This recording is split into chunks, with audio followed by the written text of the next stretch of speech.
प्रिय मित्रों और प्रिय विद्यार्थियों, गुड मॉर्निंग, आदाब, नमस्ते। मैं जाकिर हुसैन, असिस्टेंट प्रोफेसर, श्री गोविंद गुरु राजकीय महाविद्यालय बांसवाड़ा,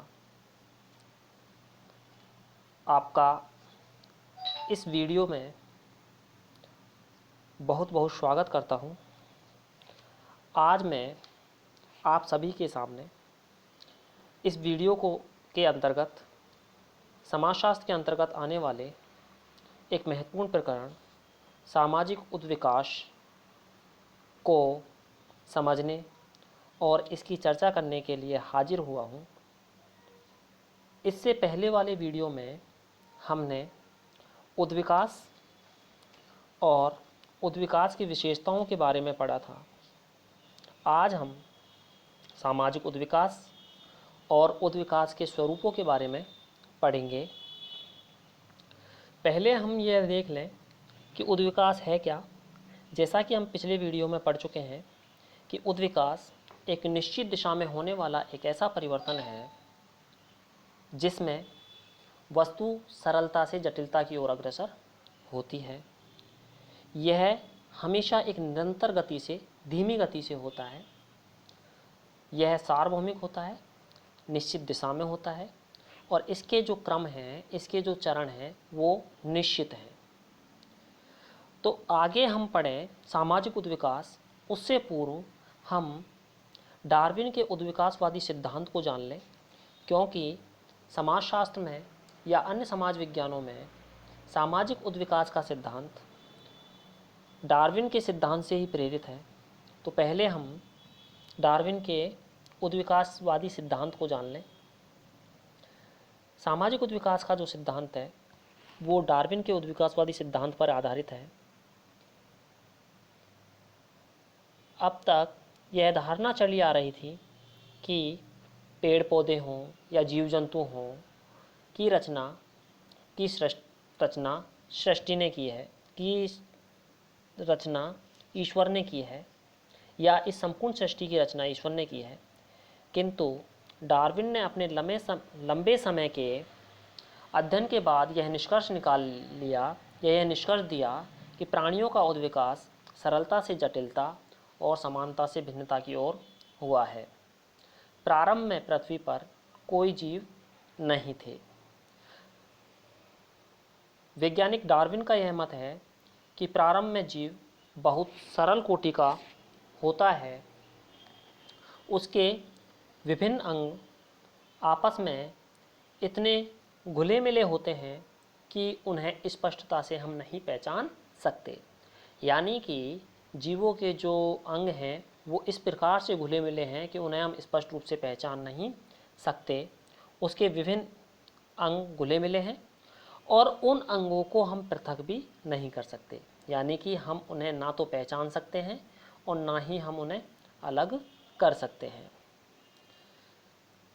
विभिन्न अंगों में जो संबद्धता है, जो एक दूसरे से जुड़ाव है, वो अनिश्चितता लिए हुए होता है, किंतु धीरे धीरे उनमें परिवर्तन होने लगता है। परिवर्तन के कारण वो अंग स्पष्ट और अलग होने लगते हैं और उनके स्वरूप भी स्पष्ट रूप से हमें दिखाई देने लगता है। उदाहरण के लिए एक बीज प्रारंभ में सरल और अस्पष्टता लिए हुए होता है, लेकिन उसमें धीरे धीरे परिवर्तन होते हैं। जैसे ही बीज ज़मीन में पड़ता है, ज़मीन में दबता है, तो उसमें परिवर्तन होने शुरू हो जाते हैं और वो एक पौधे का रूप धारण कर लेता है। तो बीज जो शुरू में अस्पष्ट था, उसके बाद में जैसे ही उसमें परिवर्तन हुए सरलता से जटिलता की ओर, तो उसमें जैसे ही वो उगा, तो उगने के बाद उसमें तना भी आया हुआ, पत्ते भी आए, डालियाँ भी आई, फल भी आए, फूल भी आए। तो इस प्रकार से ये सरलता से जटिलता की ओर क्या हो गया, उद्विकास हो गया, या सरलता से जटिलता की ओर परिवर्तन हो गया। ठीक इसी प्रकार जैसा कि मैंने आपको उद्विकास के अर्थ के अंतर्गत उदाहरण दिया था मानव का। प्रारंभ में एक भ्रूण मांस का एक छोटा सा पिंड होता है, लेकिन धीरे धीरे मांस का पिंड होता है तो उसमें कुछ भी बात हमें स्पष्ट रूप से दिखाई नहीं देती, लेकिन धीरे धीरे उस पिंड में हाथ, पाँव, नाक, कान, गला, सिर, ये धीरे धीरे स्पष्ट रूप से हमें दिखाई देने लगते हैं। तो इस प्रकार हमने यह जाना कि डार्विन का उद्विकासवादी सिद्धांत यह कहता है कि सरलता से जटिलता की ओर और समानता से भिन्नता की ओर जो परिवर्तन होता है प्राणियों में, वह क्या कहलाता है? उद्विकास। अब हम सामाजिक उद्विकास को पढ़ते हैं या सामाजिक उद्विकास को जानने का प्रयास करते हैं। सामाजिक उद्विकास का सिद्धांत स्पेंसर ने दिया। किसने दिया? स्पेंसर ने। उन्होंने डार्विन के उद्विकासवादी सिद्धांत को समाज पर लागू करने का प्रयास किया। आपने अपनी पुस्तक प्रिंसिपल्स ऑफ सोशियोलॉजी में यह सिद्धांत दिया और कहा कि समाज और सावयव में समानता स्थापित कर सामाजिक उत्विकास की धारणा अस्तित्व में आई। स्पेंसर के अनुसार जिस प्रकार जीवों का विकास समानता से भिन्नता और सरलता से जटिलता की ओर हुआ है, ठीक उसी प्रकार समाज का विकास भी सरलता और व समानता से जटिलता और भिन्नता की ओर हुआ है। यानी जिस प्रकार जीवों का विकास सरलता से जटिलता की ओर या समानता से विषमता की ओर या समानता से भिन्नता की ओर हुआ है, ऐसे ही समाज का भी विकास हुआ है। पहले समाज सरल रूप में थे, लेकिन धीरे धीरे उन समाजों में क्या हुआ? जटिलता आने लगी। आपने बताया कि प्रारंभिक समाजों में विभिन्न अंग अस्पष्ट थे, यानी प्रारंभिक समाजों के जो अंग थे वो स्पष्ट रूप से हमें दिखाई नहीं देते थे और इनके जो कार्य थे वो एक दूसरे से बिल्कुल घुले मिले थे और उनमें अनिश्चितता की स्थिति थी। किंतु धीरे धीरे समाज में परिवर्तन हुआ, समाज में बदलाव आया और समाज के विभिन्न संगठन एवं संस्थाएं पृथक पृथक दिखाई देने लगी। उनमें कार्य विभाजन और विशेषीकरण भी पनपा। इस प्रकार हम यह कह सकते हैं कि प्रारंभ में जो समाज थे वो एक ही संस्था के रूप में कार्य करते थे, लेकिन धीरे धीरे समाज में विशेषीकरण आया, कार्य विभाजन हुआ और समाज क्या हुआ? जो संस्थाएं हैं समाज की या समाज के जो संगठन है वो संस्थाओं का रूप धारण करने लगे और वो संस्थाएं अलग अलग रूपों में हो गई। जैसे धार्मिक संस्था अलग हो गई, राजनीतिक संस्था अलग हो गई, सांस्कृतिक संस्थाएं अलग हो गई और आर्थिक संस्थाएं अलग हो गई। पहले ये सभी संस्थाएं जब समाज का स्वरूप अस्पष्ट था या समाज का स्वरूप निश्चित नहीं था, अनिश्चितता का दौर था, उस समय ये सभी संस्थाएं एक ही रूप में कार्य करती थी। लेकिन धीरे धीरे इनमें बदलाव आया और इन सभी संस्थाओं ने अपने अपने कार्यों के हिसाब से अलग अलग रूप धारण कर लिया। इसके बाद में हम आते हैं सामाजिक उद्विकास के बाद में उद्विकास के स्वरूप। उद्विकास के स्वरूपों के संबंध में विभिन्न उद्विकासवादियों ने मुख्य रूप से 3 प्रकार के या सभी उद्विकासवादियों ने उद्विकास के जो स्वरूप हैं उनको 3 रूपों में बांट दिया या 3 स्वरूप उसके बता दिए। नंबर 1 समरेखीय उद्विकास, नंबर 2 बहुरेखीय उद्विकास और नंबर 3 चक्रीय उद्विकास। समरेखीय उद्विकास का तात्पर्य है एक ही रेखा में उद्विकास। बहुरेखीय एक रेखा में ना होकर अलग अलग रेखाओं में या इधर से उधर, एक रूप के बाद में अलग अलग अनेक रूपों में विभक्त हो गया। चक्रीय यानी सर्किल के रूप में उद्विकास।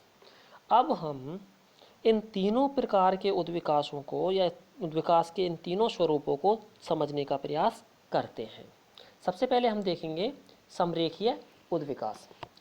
तो समरेखीय उद्विकास के जो समर्थक हैं, यदि हम ये कहें कि समरेखीय उद्विकास के जो समर्थक हैं या समरेखीय उद्विकास जिन्होंने दिया या जिन्होंने इसका समर्थन किया वो थे मॉर्गन, कॉम्टे, बेकोफन, टायलर और हेडन। इन सभी उद्विकासवादियों ने समरेखीय उद्विकास का समर्थन किया। समरेखीय उद्विकास के अनुसार समाज का उद्विकास एक सीधी रेखा में एक निश्चित क्रम में हुआ है, यानी कि एक सीधी रेखा में बिल्कुल सीधी रेखा में हुआ है, वो कहीं भी इधर उधर नहीं हुआ। और विश्व के सभी समाज और संस्कृतियां कुछ निश्चित स्तरों से गुजरती हैं और उनमें विकास का एक ही नियम रहा है। ये क्यों कहते हैं? समरेखीय उद्विकासवादी ये कहते हैं विश्व के जितने भी समाज हैं या जितनी भी संस्कृतियां हैं वे सभी एक निश्चित स्तर से होकर गुजरी हैं और उन सभी में जो विकास का नियम है वो एक ही रहा है। इसके बाद में देखिए समरेखीय उद्विकासवादी समाज, संस्कृति, धर्म, परिवार, विवाह, कला और भाषा के विकास के कुछ निश्चित स्तरों और क्रमों का उल्लेख करते हैं।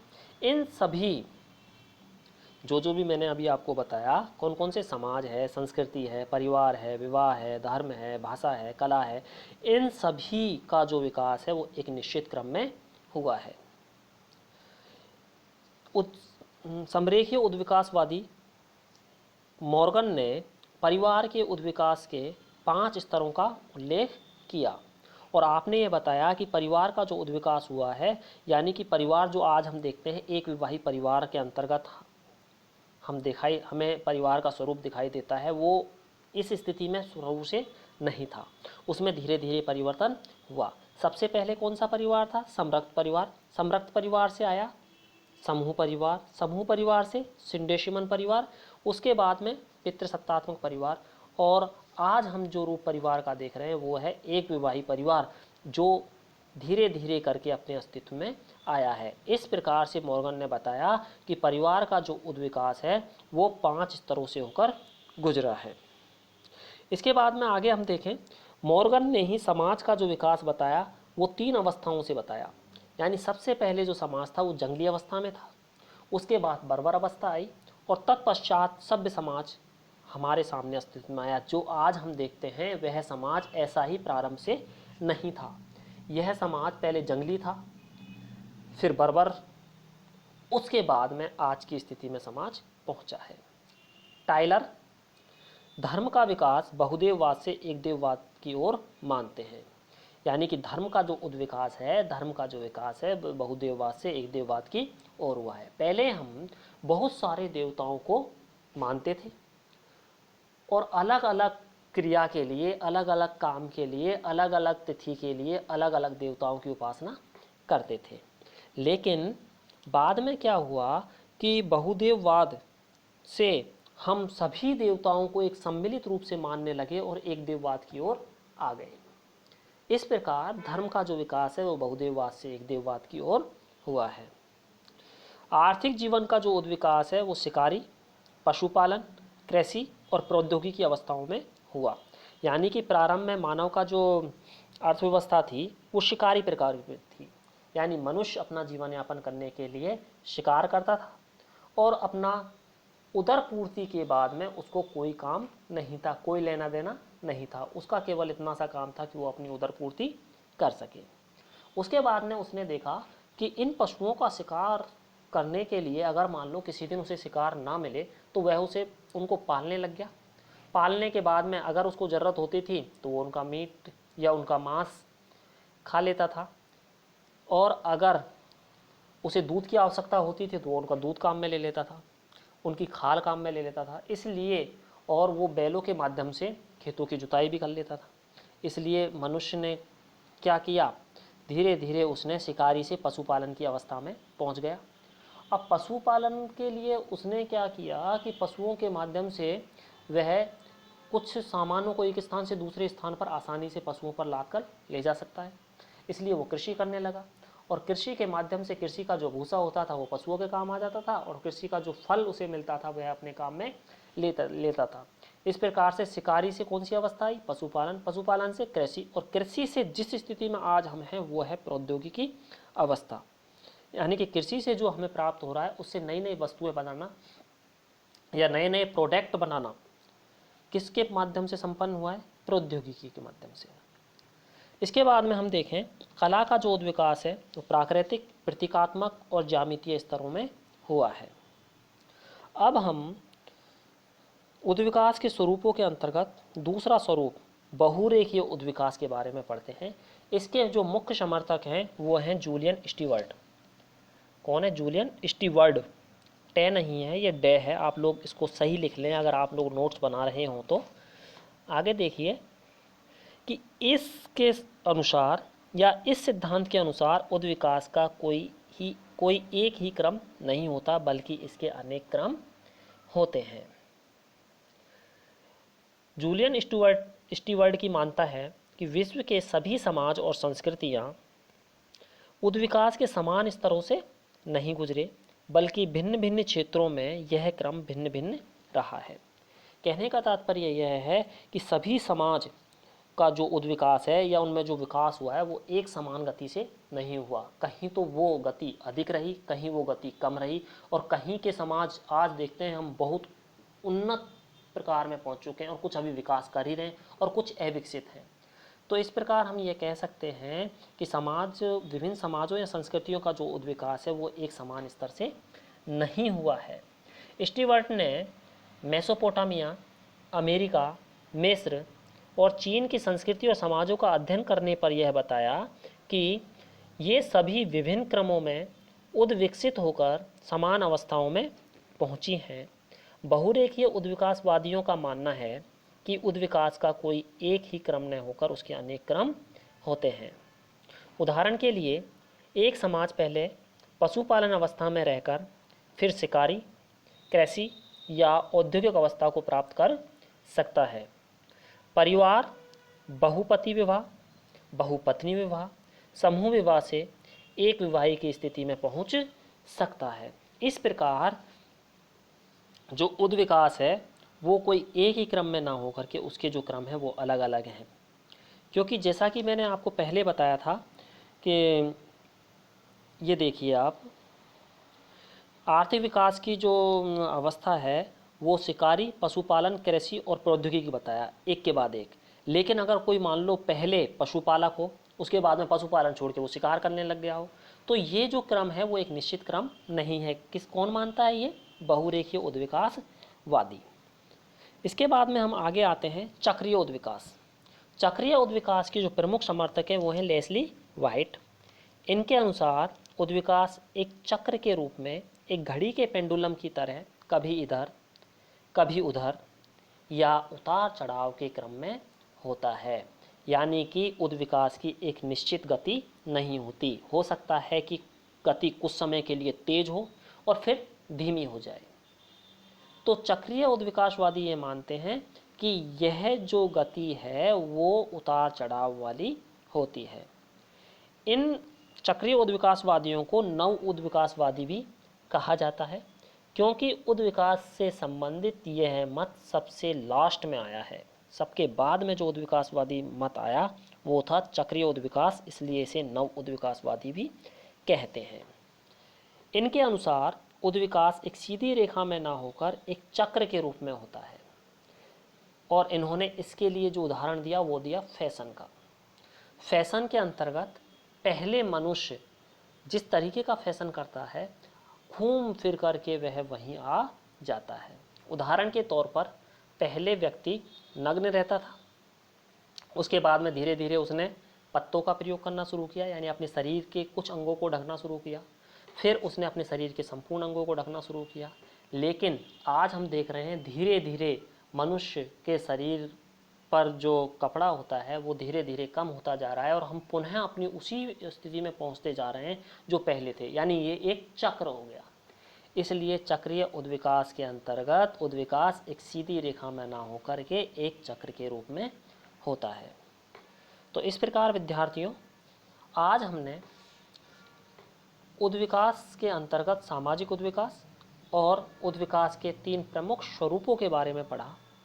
आशा करता हूँ कि आप सभी के ये भली भांति समझ में आ गया होगा, और आगे हम सामाजिक परिवर्तन के अन्य प्रकारों को पढ़ने का प्रयास करेंगे।